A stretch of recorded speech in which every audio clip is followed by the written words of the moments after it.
Please give a very warm welcome to Naveet Nanwa. Thank you. Thank you, Andrew. Give it up for AI for writing my bio. Shouts to AI. Do you ever have a moment where you stand in front of an audience and then that imposter syndrome kicks in and you're just like, I just want to run away? Yeah. This is probably one of those moments for me. So if I slowly drift away like Homer in a bush, you know what happened. How's everybody doing? Let's do a little round check. I know people are full. I'm pretty full. I had a lot of dessert. I was telling Andrew, I'm not sure if it's the right decision for me to have dessert before coming on stage. I'm lactose intolerant, so I just had the cheesecake. I had the vegan one. Same? Respect. I got one lactate left. We can cut it in half. We can eat it later. You got lactate? Okay, I like that table already. What school are you from? Concordia? Montreal, shout outs, respect. Let me just do a fun exercise and hopefully no one pukes. When I count to 3, just yell out what school you're from. 1, 2, 3. All right, noted. Okay, so as Andrew mentioned, my name is Naveet Nanwa. My bio is super long, but right now I'm currently a host for CBC Radio. Any CBC fans here? Anyone a fan for defunding? No, don't answer that. Don't answer that. So who am I? I just mentioned it. Like I said, my name's Nav. I am the current host for a show called Ontario Morning, which is a morning show. I'll get into that in a few moments, but Ontario Morning actually caters to the markets outside of the Greater Toronto area. So anybody from Barrie, Peterborough, Kingston? No? They had some issues with their paper, right? That's probably why they're not here? Okay. We did a story on it. We cover everything. Aurelia? Where is Aurelia? Okay, never mind. I know where it is. Okay, fair enough. Too much wine at that table. And I have over 10 years of radio and television broadcasting experience. It may not look like it because I'm wearing a turtleneck, but I do. And education-wise, I probably look more like someone that studied business. I love McMaster. I gave them a lot of my money, but they gave me a lot in return. I went to the business school, that's right behind us, and then I did my MBA at the Ron Joyce Center, which is when you're on the QEW. You probably drove by it, and you're probably wondering, who'd go to school there? It's in the middle of nowhere. Well, I did, and good times. I met my wife there. Okay, shout outs to my wife, I guess. I don't know. She's not here. Maybe we could do that later and I can record it.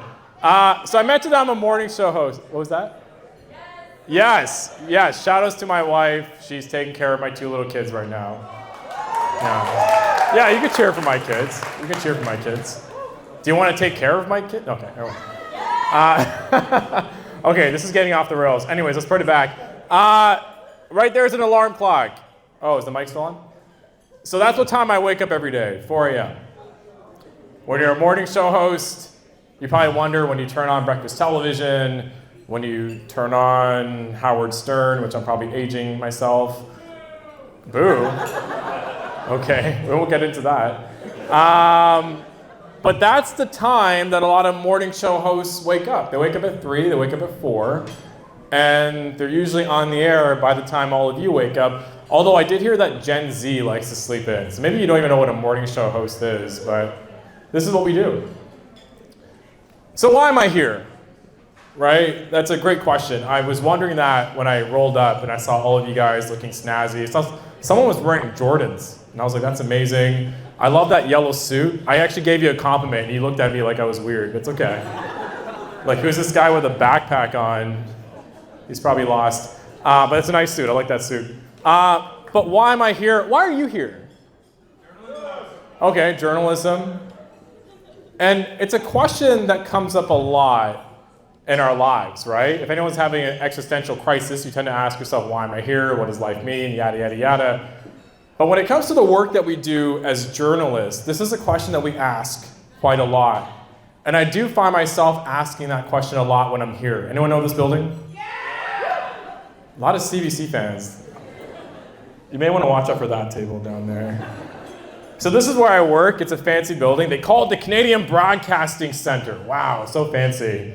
I go to that building every day at 5 in the morning, and I go up the third floor, and I go into a radio booth, and then I do a show.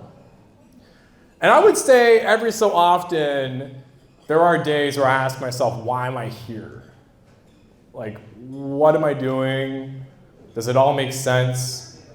And when I really think about that question, it always takes me back to what got me interested in all of this to begin with. So I have a question, and anyone can answer it. Maybe we'll do hands, because I know you guys like to shout.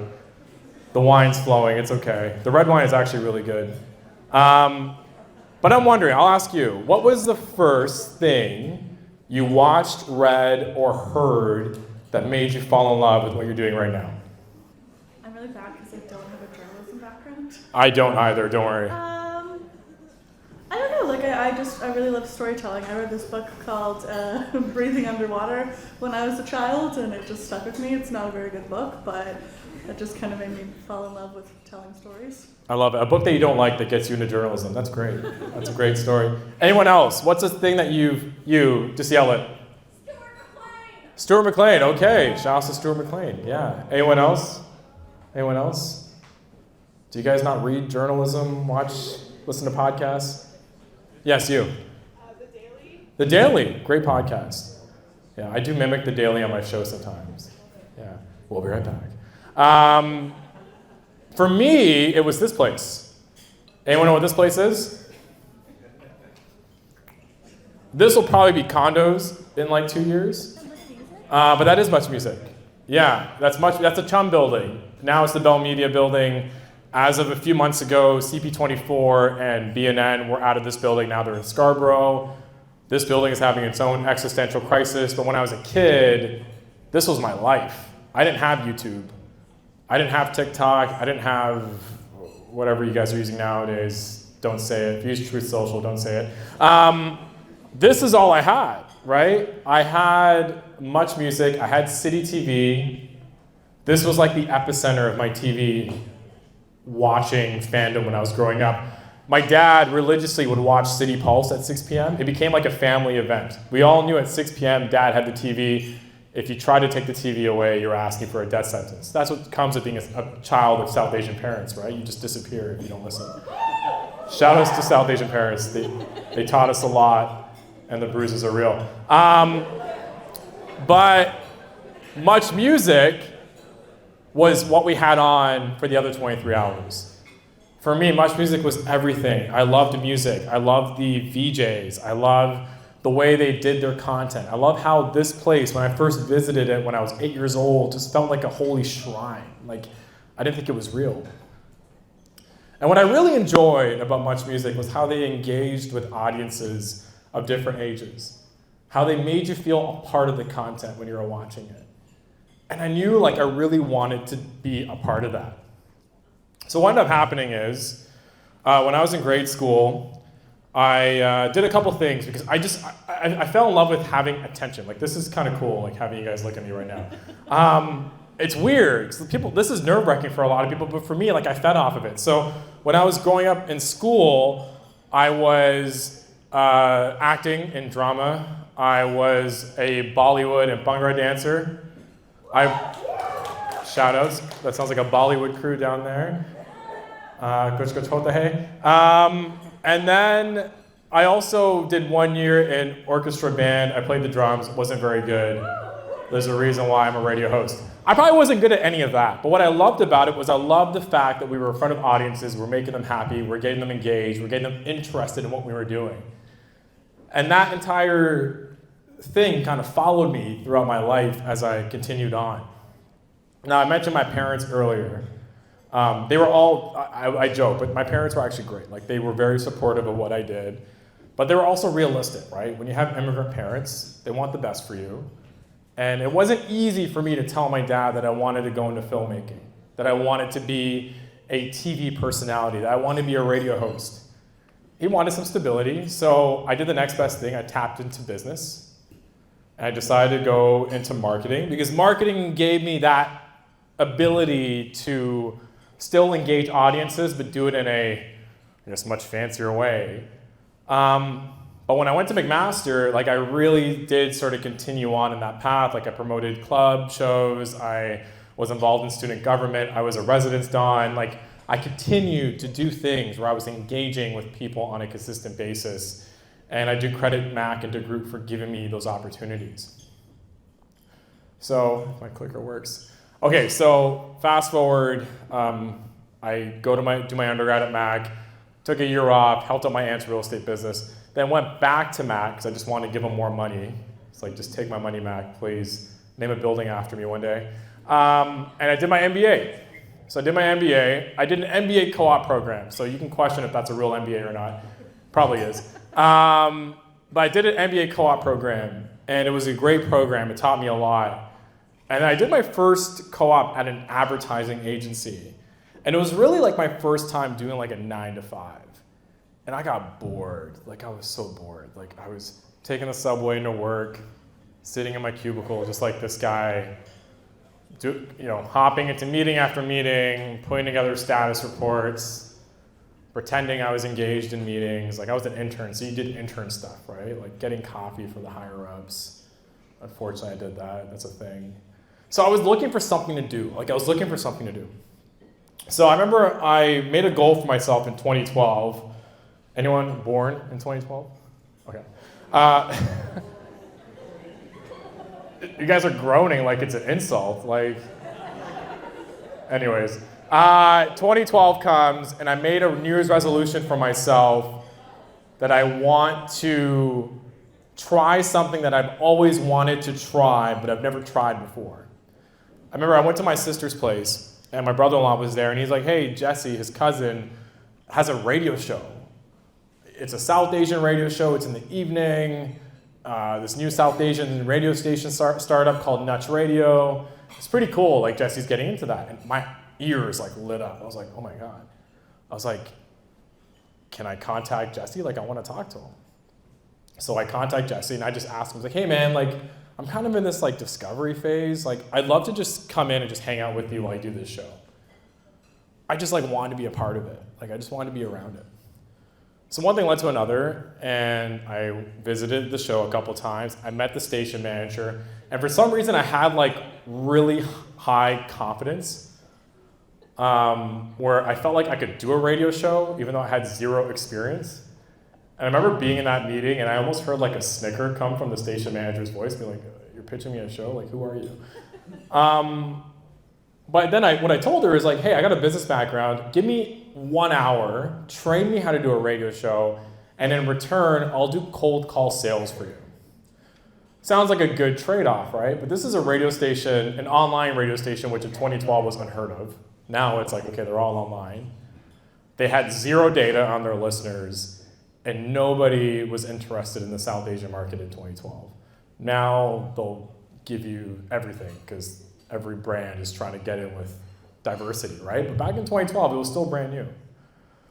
But I convinced them. I did some sales. I got some sales in. I got an hour of programming. It was a show called The Network. I interviewed professionals, and I was off to the races in this radio journey of mine while also working a full-time job.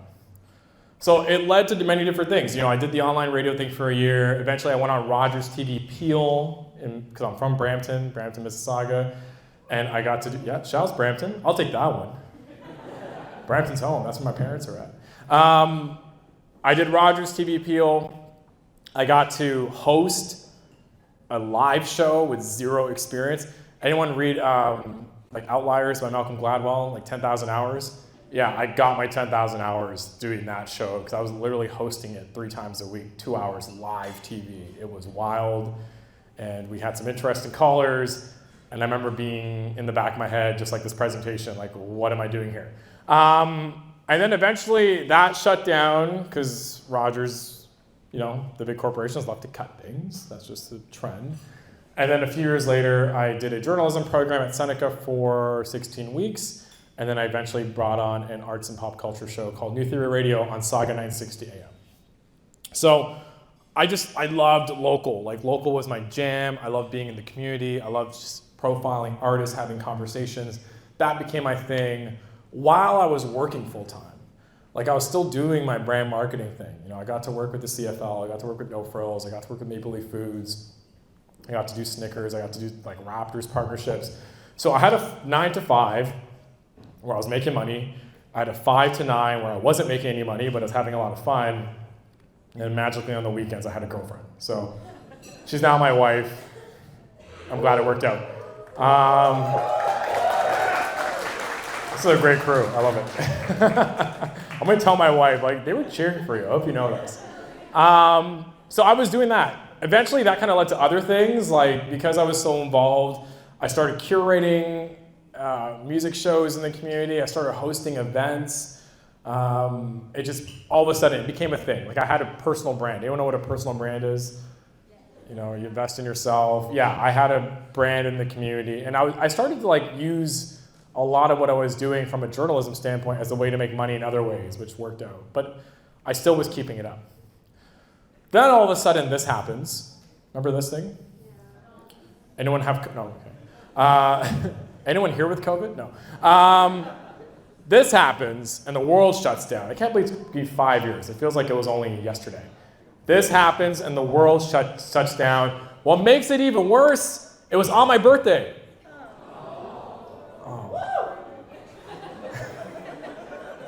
We had dinner, and I came home, and the world was over, and I was like, okay, well, 32, this is where it ends. But this changed our worlds, right? Everything went from being out and about in the community and being in an office and being with people to not doing any of that, and all of a sudden I was home doing my day job, doing my content, just like tired. Everybody was tired. So then there was an event that I was putting on, and we had to pivot to online.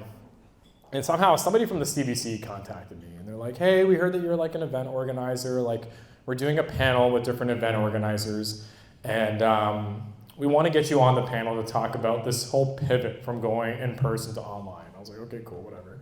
So I did it during my lunch break. And it was a good panel, you know, whatever. We talked about what the challenges were and what we were facing. And then the panel's over, and I go about my day job. And then around like 5 p.m., I get an email from a guy named Tim Richards at CBC. And he's like, hey, Nav, my name's Tim. He was kind of awkward. My name's Tim. I do love him, though. He's the reason why I'm here. I heard that you're a radio host. Can we jump on a call? And I was like, what? And mind you, at this time, like, I kind of felt like getting to a CBC, Bell Media, Rogers level was just non-existent for me. Like, I liked being grassroots. Like, you ever know about that indie band that never wants to get signed? Like, they just feel really badass being an indie band. I'm swearing like the table down there. That's how I felt. I wanted to be like the indie guy, right? I didn't want to be attached to anything. But that conversation like changed my life, because literally it was a conversation about them being interested and hearing my stuff. I wasn't doing gangbuster numbers, but they'd done my research. They'd done the research about me. They knew what kind of stuff I was interested in covering. And then all of a sudden, like, I'm working at the CBC. And thanks. My ego is like at an all-time high right now. And it was interesting, because like, I was like, man, this is crazy. Like, how did this happen? And then, you know, the rest is history. That's it. So thank you so much. Appreciate it. No, that's not it. That's not it. That's not it. No, not at all. Not at all. It was interesting because all I thought that opportunity would be like was not what it was like. I was used to being on the air. I was used to having agency over my work. I was used to kind of being grassroots in my approach. And all of a sudden I get sucked into like the CBC machine. So I started as an associate producer for Here and Now. Anyone ever hear Here and Now before with Jill Deacon? So this show is wild, because this show, we have our story meetings at 10 a.m. and the show goes on the air at 3 p.m. So you have to be able to figure out what story you're doing, figure out a voice for that story, write a script for the host, and pray to God if the interview doesn't bomb. Like, that's the flow. And I'm coming from a background of just doing my own thing. It was a stressful environment, especially doing it from home. It was very stressful. It was nerve-wracking. But man, the learning I got was phenomenal. I got to learn about focus. I got to learn about how to find the right character. I got to learn about how to cover breaking news. I got to learn about what it's like to produce for another host that's not yourself. Like, there was so much there that I was able to learn. But while I was getting all of this learning, I was still in the back of my mind, just like, my goal at the CBC was never to be a producer. I wanted to be a host, and I want to be on the air. And I had seen, well, there was an interesting situation where I noticed in our lineup that we never did anything around business, like business content. So I thought in the back of my mind, I was like, why don't I pitch the show a business column that I can do, because I got a business background and I've produced business content before, while still producing other stuff for the show, but I get to then be on the air and have more ownership, more agency over my work. So they agreed, because they liked the idea of having content on a consistent basis that other producers didn't have to worry about. I was taking full ownership over it. And all of a sudden, I started to get a business column where me and Jill would talk about trendy business stories every other week on the show. And it became my thing, and the listeners started to like it, and I started to get noticed internally at the CBC. Then this Brampton backpack bureau, no, I never got a backpack, but it was a pop-up bureau that they did for Brampton, came around.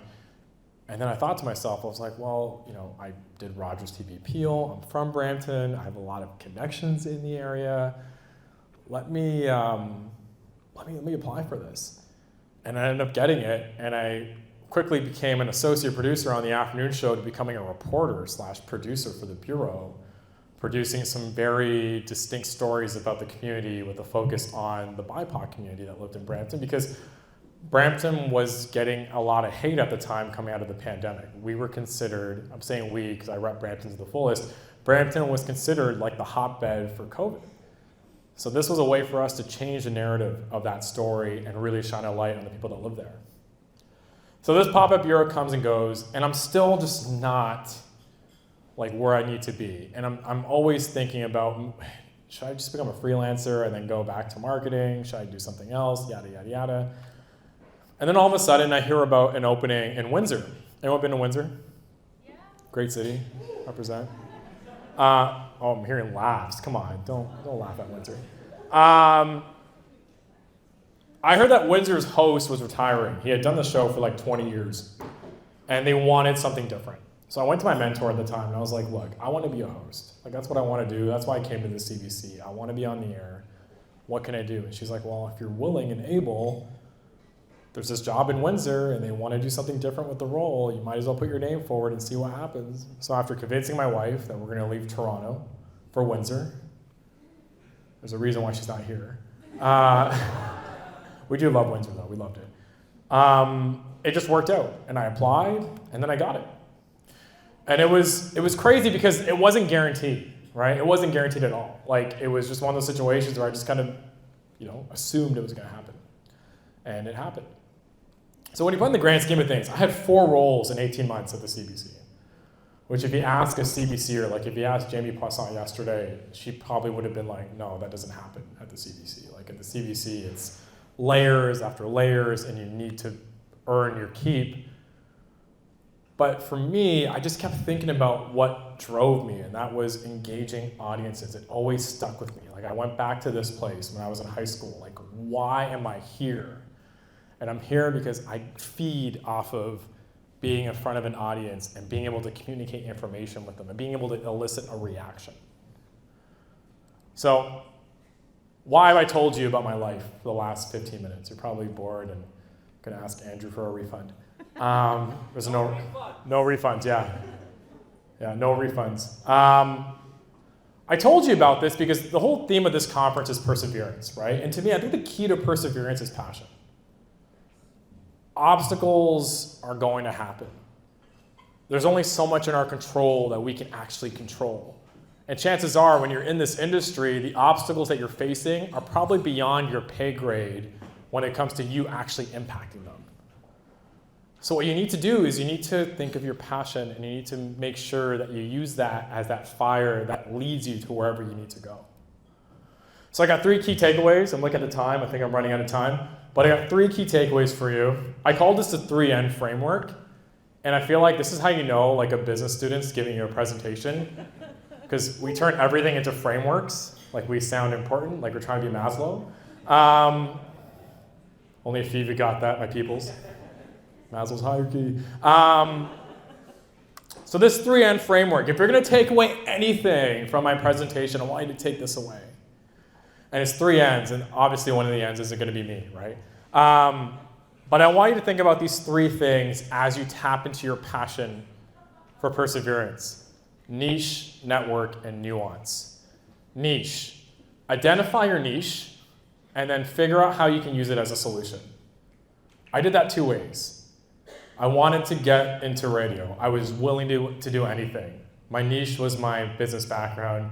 I got my radio slot by cold call sales. I wasn't good at it, but I got where I needed to go, and I still made an impact. I wanted to be on the air at the CBC, so I did that by pitching a business column because I have a business background. And I think if it wasn't for that business column, I wouldn't be a host because they heard me on the radio. They heard what I could bring to the table. So don't just identify your niche. If you like video games, if you like sports, if you like pro wrestling. I like pro wrestling. Figure out your niche and figure out how it can be a solution, whether it be your campus radio station, your campus paper, or when you're looking for a job.